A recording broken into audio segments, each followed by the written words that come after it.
Hello दोस्तों, आदतें हमारे जिंदगी का अहम हिस्सा है। ये आदतें ही हमारी पर्सनालिटी को अच्छा और खराब बनाती है। हम सबकी कोई ना कोई आदत होगी जो हमारे जीवन को प्रभावित करती है। क्या आप जानते हैं कि एक कामयाब इंसान बनने के लिए कौन सी आदतें जरूरी है? सफलता पाने के लिए कौन सी आदतें अपनाना बेहद जरूरी है? आइए सुनते हैं नेपोलियन हिल द्वारा लिखी गई बुक सफलता के लिए 13 सर्वश्रेष्ठ आदतें और अपने जीवन में एक नया सवेरा लेकर आएं।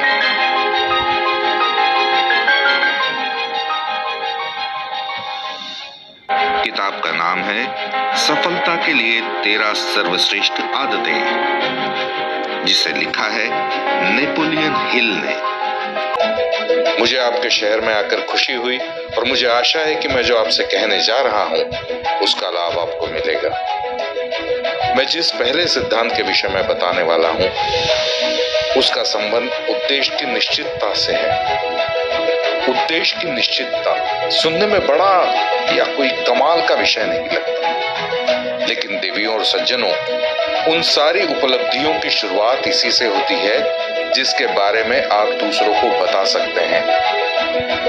आपको जहां कहीं भी कोई सफल होता मिलेगा, आप पाएंगे कि उस व्यक्ति ने उन चीजों के लिए उद्देश्य की निश्चितता के सिद्धांत को अपनाया है जिन्हें वो करता है, और उस सिद्धांत का पालन वो सदैव करते हैं। यही कारण है कि मैंने इन प्रसारणों में इसे पहला स्थान दिया है और इस कारण अपने दूसरे प्रसारण में भी इसकी चर्चा करूंगा।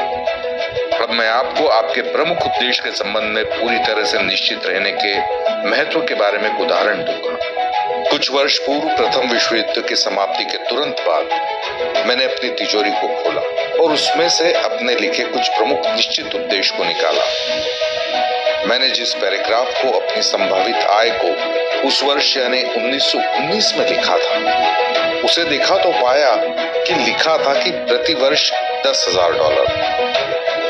मैंने अपनी पेंसिल उठाई और उस संख्या को 1 लाख बना दिया और फिर उस लिखित शपथ को वापस तिजोरी में रख दिया।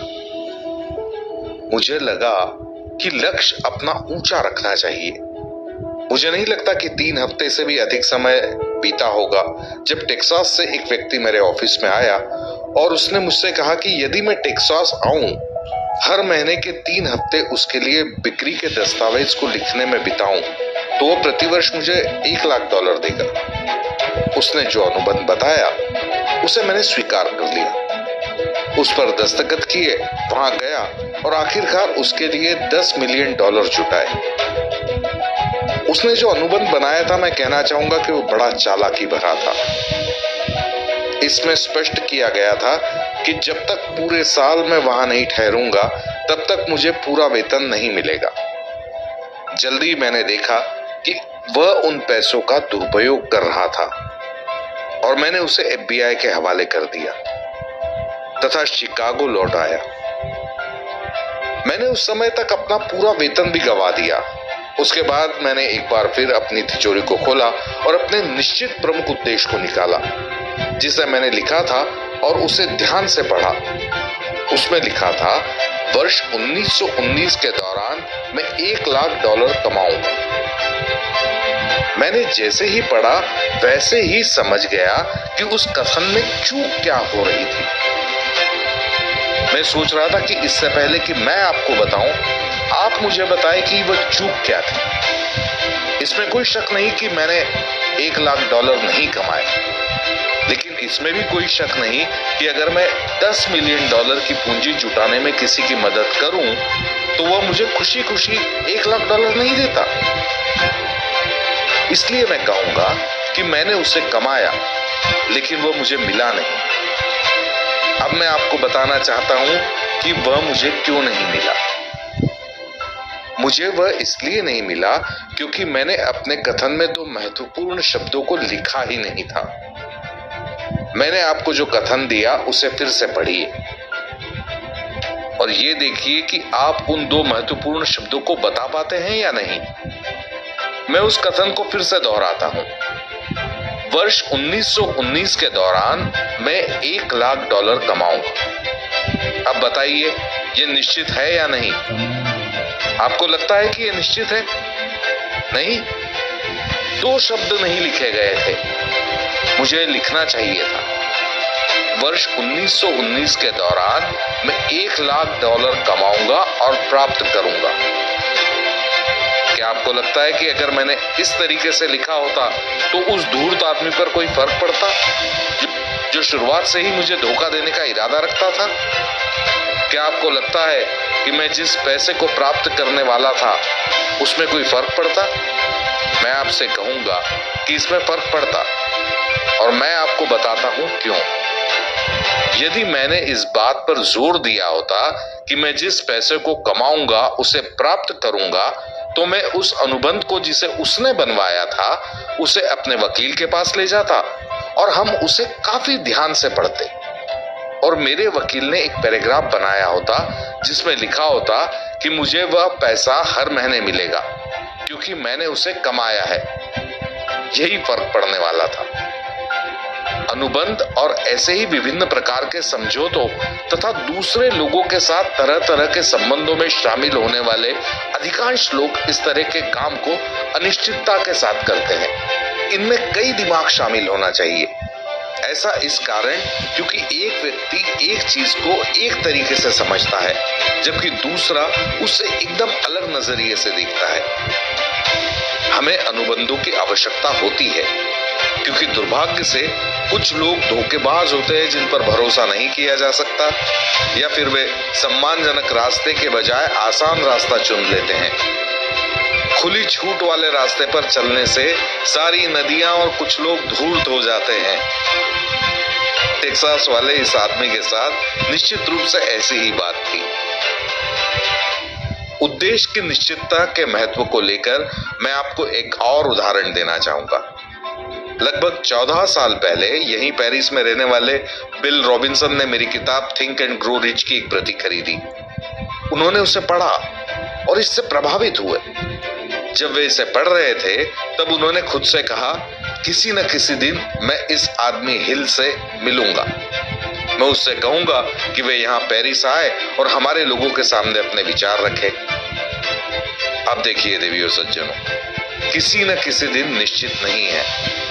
14 साल बीत गए। वे बिस्तर पर लेटकर सेंट लुइस का एक अखबार पढ़ रहे थे जिसमें उन्होंने मेरा एक विज्ञापन देखा। उसमें यह बताया गया था कि सेंट लुइस में मेरी एक वार्ता है। इस बार उन्होंने एक और बयान दिया। वे बिस्तर से उठ खड़े हुए और कहा, मैं सेंट लुइस जा रहा हूं, उस व्यक्ति से मिलूंगा और मैं तुरंत उसे यहां लेकर आऊंगा। इसमें कुछ हद तक निश्चितता थी।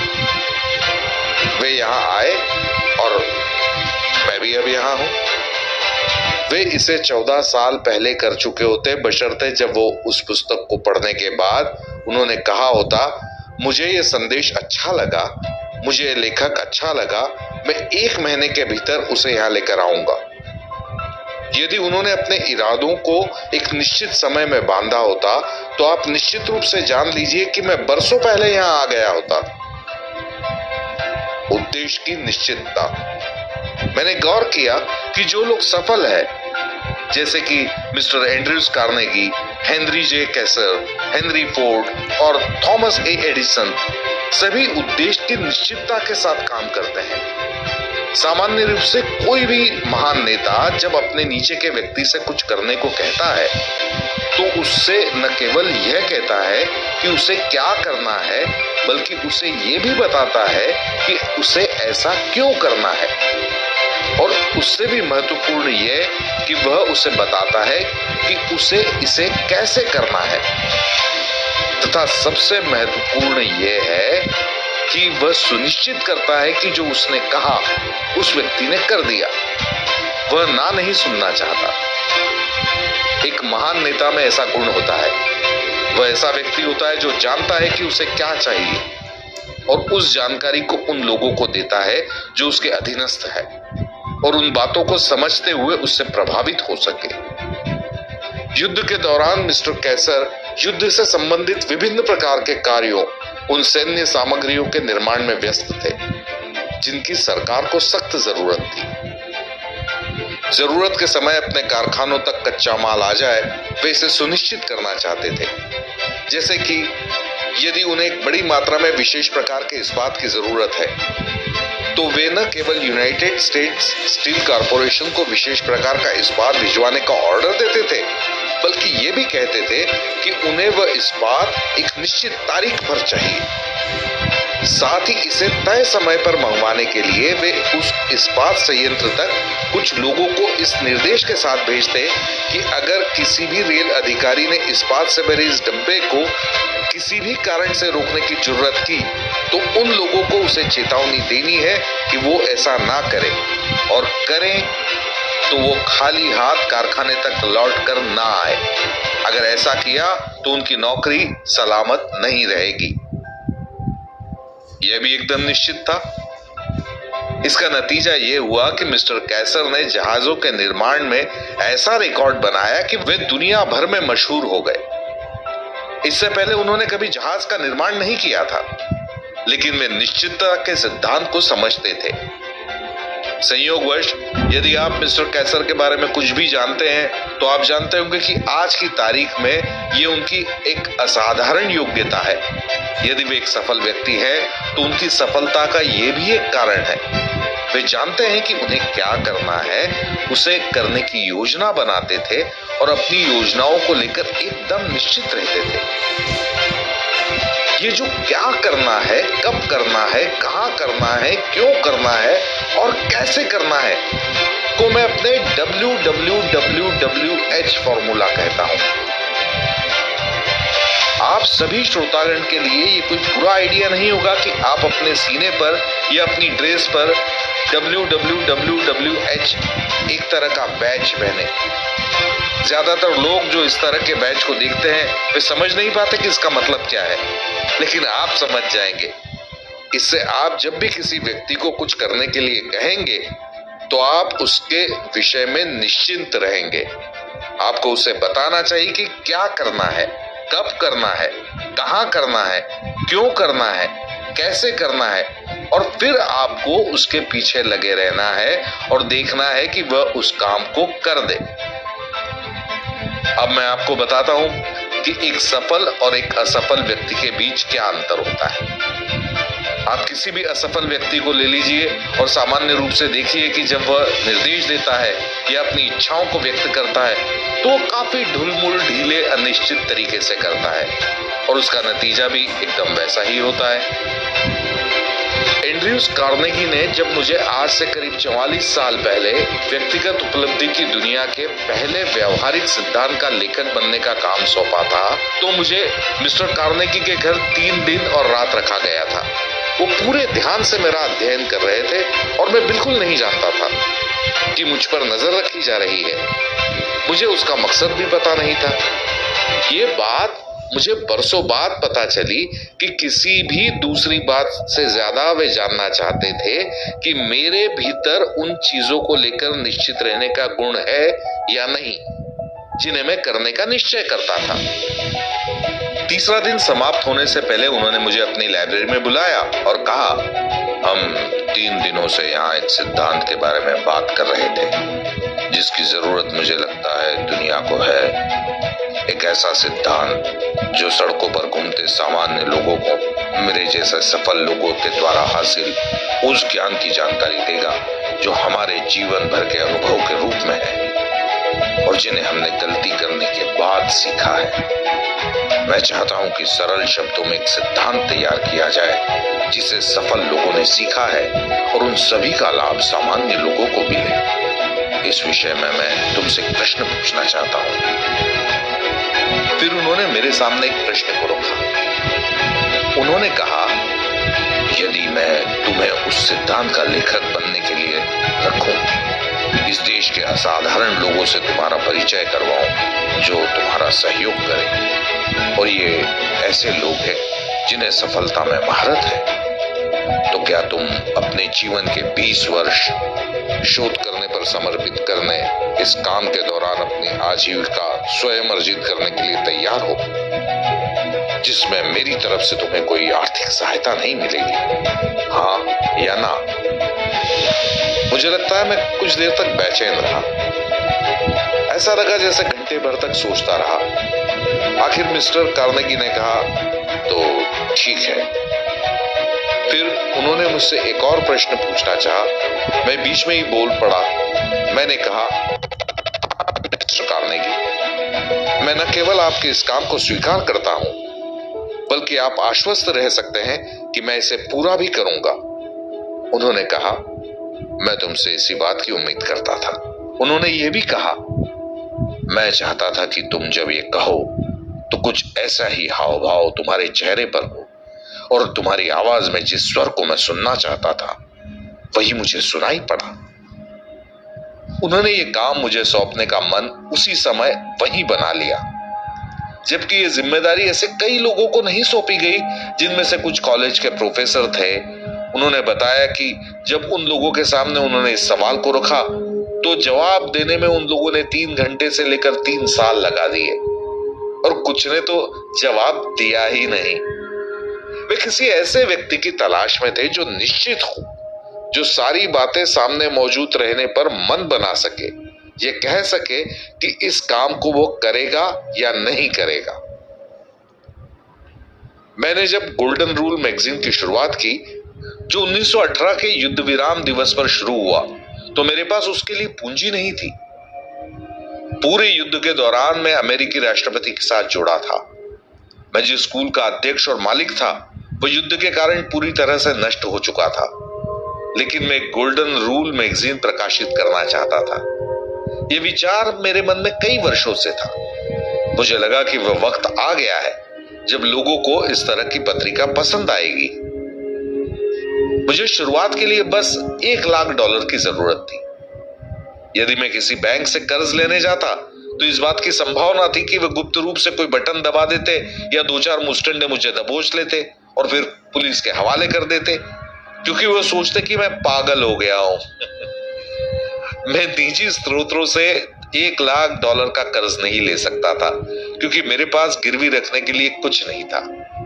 इसलिए मैंने उस पैसे का या उसकी जगह किसी वैकल्पिक चीज का इंतजाम करने के लिए एक प्लान तैयार किया, और महज 3 दिनों में पैसा मेरे हाथ में आ गया। इससे पहले मैंने उस व्यक्ति से संपर्क किया जिसे मैंने इस $1 लाख देने का अवसर दिया। मैं अपने टाइपराइटर पर बैठा और उस पहले संपादकीय को लिखा जिसे मैं उस पत्रिका के पहले पन्ने पर प्रकाशित करना चाहता था। मानो पैसा मेरे हाथ आ ही गया हो। मैंने संपादकीय का समापन यह कहते हुए किया कि मुझे इस पत्रिका को शुरू करने के लिए कम से कम $1 लाख की जरूरत पड़ेगी। मैं नहीं जानता कि यह पैसा कहां से आएगा, लेकिन एक बात मैं अच्छी तरह से जानता हूं कि मैं गोल्डन रूल मैगजीन को इसी साल प्रकाशित और वितरित करूंगा, यह निश्चित है। मैं इस संपादकीय को लेकर शिकागो के दौलतमंद प्रकाशक मिस्टर जॉर्ज बी विलियम्स के पास गया। उन्होंने मुझे लंच पर शिकागो के एथलेटिक क्लब में बुलाया, जिसकी मैंने इजाजत दे दी। मैंने उन्हें उस लंच के लिए $4.25 खर्च करने दिया, जिस लंच को न मैंने खाया न छुआ। इस दौरान मैं बातें कर रहा था, उन्हें इस पत्रिका के बारे में बता रहा था, और जब मुझे लगा कि मैंने उन्हें सारी बात बता दी है जिन्हें वे जानना चाहते थे, तो मैंने इस संपादकीय को निकाला और उनकी तरफ बढ़ा दिया। उन्होंने जब आखिरी लाइन पढ़ी जिसमें मैंने लिखा था कि मैं नहीं जानता कि यह पैसा कहां से आएगा, तो उन्होंने जो कहा वो ये था। उन्होंने कहा, मुझे तुम्हारी सोच अच्छी लगी, तुम अच्छे लगे। मैं तुम्हें काफी समय से पसंद करता हूं और मुझे लगता है कि तुम इस काम को कर सकते हो। तुम अपनी कॉपी ले आओ, मैं पत्रिका को प्रिंट करूंगा। हम उसे न्यूज स्टैंड पर रखेंगे और बेच लेंगे, और जब बिक जाएगी तो पहले मैं अपना पैसा लूंगा, अगर कुछ बचा तो तुम ले जा सकते हो। इस तरह देवियों और सज्जनों गोल्डन रूल मैगजीन की शुरुआत हुई, और पहले 6 महीने में उसने 5 लाख सर्कुलेशन के आंकड़े को छू लिया। सारे खर्च निकालकर पहले साल उसने कुल $3,150 का मुनाफा कमाया। बाद में मैं बर्नार्ड मैकफेडन की पत्रिका के लिए संपादकीय लिख रहा था। तब मैंने उन्हें इस बारे में बताया, तो उन्होंने कहा, हिल, मैं तुम्हें लंबे समय से जानता हूं और तुम्हारी योग्यता का काफी सम्मान करता हूं, लेकिन तुम्हारे आंकड़ों के साथ कुछ गड़बड़ है। तुम जब स्कूल में पढ़ते होंगे तब तुम्हारा गणित अच्छा नहीं होगा, क्योंकि मुझे पता चला कि बिना किसी भरोसे के एक राष्ट्रीय पत्रिका शुरू करने के लिए तुम्हें कम से कम $1 मिलियन की जरूरत थी। उसके बाद इस बात की आशंका थी कि इसे खर्च करने के बाद तुम उससे हाथ धो बैठोगे। वैसे जब मुझे पता चला कि मैंने वह कर दिया था जिसे नहीं किया जा सकता था, तो लगा कि जैसे मेरी जान निकल जाएगी। यह तो अच्छा हुआ कि शुरुआत करने से पहले मुझे ये बात मालूम नहीं थी। देवी और सज्जनों, ऐसे कई लोग हैं जो किसी चीज को करना चाहते हैं लेकिन डर से शुरू नहीं करते कि वे इसे आगे नहीं ले जा सकेंगे, या वे शुरू करने से पहले सारी परिस्थितियों के एकदम अनुकूल हो जाने का इंतजार करते हैं। क्या आप जानते हैं कि आप जिस काम को करना चाहते हैं उसकी शुरुआत से पहले अगर आप परिस्थितियों के एकदम अनुकूल हो जाने का इंतजार करते हैं तो बरसों तक आप उसकी शुरुआत नहीं कर पाएंगे, क्योंकि परिस्थितियां कभी पूरी तरह से अनुकूल नहीं होती।